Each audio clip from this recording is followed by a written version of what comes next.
अच्छा, तो हमने जैसे n+1 और m+1 को बराबर रखा तो ये माइनस उधर जाके माइनस हो जाएगा, तो ये कैंसिल हो जाएगा, तो m बराबर हो जाएगा n के।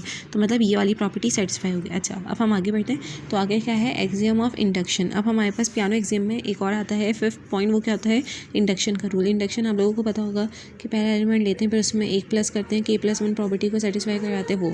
अब उसमें क्या लिखा है, if set S contain 1 and it contain n+1 whenever it containing n as equals to n। मतलब ये कि ये कह रहे हैं कि अगर फॉर इंस्टेंस हमारे पास एक एलिमेंट है 1, तो उसका आगे कंटेन करना चाहिए n+1 मतलब 2।